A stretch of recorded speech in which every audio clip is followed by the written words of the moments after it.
Assalomu alaykum azizlarim. Biz Bruklinda hozir Chipshead Bay'damiz. Bitta uyimizni kontraktga qo'yishdan oldin inspection qildik. Uyni ko'ryapsizlar, 1940-yilda uyi, 1800 square foot ekan. Right on. Very cool. Very cool. Inspeksiyani o'ylaymanki yaxshi o'tdi. Bir ikkita eski tomlari bor, atak mayda narsalar. Chunki men yonidagi uy 940 ming dollarga sotuvda turibdi ekan. Tasavvur qilyapsizlarmi? Biz bu uyni 830 mingga olyapmiz. Mana bu uy bo'lsa 940 ming dollar.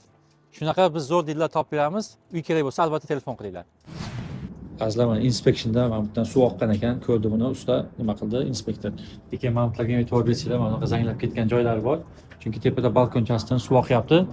Yana bitta g'alati tomoni, o'sha tepadagi balkondagi kelayotgan tarnovni garajning ichidan qo'ygan ekan.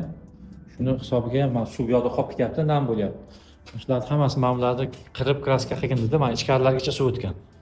Shunaqa. Lekin mana bu kraklar 1940-yilda uy bo'lgani uchun mana yorug'lar oddiy holdada, endi uy boshqa cho'kmaydi, shu cho'kkancha qolgan deb aytdilar. Mana shunaqa gaplar. Basementimizda mana bu water heater yangi ekan. Bu 15 yillikdi, lekin bu ko'rinishi yangi. Lekin nimagadir ishlamadi. Final walkthroughgacha ishlatib beramiz dedi. Mana bu yerda sistemalar ishlamadi isitish bo'yicha.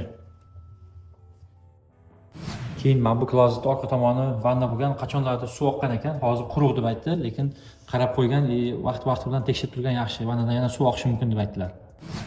Mana o'rtoqlar, yuqori qavatdamiz uyda. Zaldan kamchilik topilmadi, zallari yaxshi ekan. Zo'r. Oshxonasi ham yaxshi. Mana bu skylightlari ham normal deb aytildi. Mana quyosh nuri tushib turadigan joyi. Vannalar ham akkuratniy. Bitta muammo bu yoqda, aslan mana bu suv bo'ldi. Demak, tomi eskiligi uchun e'tibor bersanglar, mana bundan suv oqqan ekan. Buni shiferlarini qarash kerak. Mana bu yerda crack bor, lekin Bruklinda uylarda majbursiz qochib keta olmaysiz.